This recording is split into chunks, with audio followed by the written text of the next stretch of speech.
আগামী 20 মে পঞ্চম দফার লোকসভা নির্বাচন, আজ তারই শেষ প্রচারে বেরিয়ে পথ চলতি সাধারণ মানুষের সঙ্গে বচসা হাতাহাতিতে জড়িয়ে পড়লেন বাম কর্মীরা। শনিবার মধ্য হাওড়ার নেতাজি সুভাষ রোড এলাকায় পঞ্চম দফা ভোটের শেষ মুহূর্তে সিপিআইএম পার্টির মিছিলে সাধারণ এক পথ চলতি যুবকের সঙ্গে ধস্তাধস্তি করতে দেখা গেল বাম কর্মীদের। ওই যুবক অভিযোগ করেন তিনি সাইকেল নিয়ে যাচ্ছিলেন, সেই সময় কেউ তাকে হঠাৎ চড় মারেন। তার আরও অভিযোগ, ওই মিছিলের মধ্য থেকেই কোনো এক কর্মী এই ঘটনাটি ঘটিয়েছেন। এরপরই সিপিএমের মিছিলে বিশৃঙ্খলার ছবি ধরা পড়ে। মিছিল চলাকালীন রাস্তার পাশ দিয়ে যাওয়া ওই যুবক সাইকেল নিয়ে যাওয়ার সময় ক্ষিপ্ত হয়ে ওঠে সিপিএম কর্মীরা। তাকে ধরে ওই মিছিলের কর্মীরা ধাক্কাধাক্কি থেকে শুরু করে তার ঘাড় ধরে রাস্তার একপাশে বের করে দেয়। ঘটনায় যথেষ্ট বিরক্ত ও অপমানিত যুবক।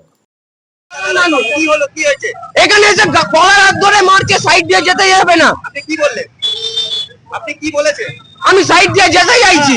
উনি বলেছেন আমাকে এই যে আপনাদের মিছিলটা পিছন দিক থেকে ছেড়ে দিয়েছে, সাইড দিয়ে যেতে দিচ্ছে না, এসে লাঠি নিয়ে আমাকে মারতে আসছে। এটা কি হচ্ছে? এটা কি ঠিক হলো? আপনি কাজে যাবেন? হ্যাঁ, কাজে যাবো না তো কি করবো বলুন? কোনো বচসা হয়নি, গায়ে হাত দিয়ে কলার ধরেছে, সবাই দেখেছে। কেন করলো? আপনাকে কেন করলো? আরে দাদা, সাইড দিয়ে যাবো, একটি লোক এসে হঠাৎ করে কি বলবো বলুন? সাধারণ মানুষ, আমার নাম জেনে কোনো লাভ হবে না। কাজে যাবো দাদা, টিফিন নিয়ে যাচ্ছি, বের করবো, খাবেন সবাই।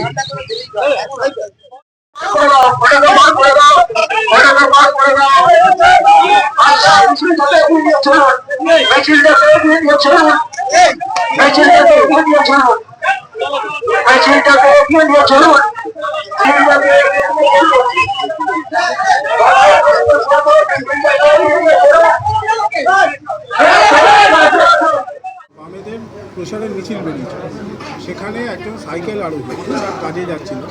সেই মিছিলে থেকে লোকজন তাকে মারামারি ধাক্কাধাক্কি করে তার সাইকেল ধরে তাকে দেওয়া হয়। ক্ষমতায় থাকার পরেও এই যে চিত্র আজকে দেখা গেল, তাতে কী বলব? দুর্ভাগ্য, বামেদের হাতে এতদিন থাকার জন্যই তো আজকে হাওড়া শ্মশানে পরিণত হয়েছে।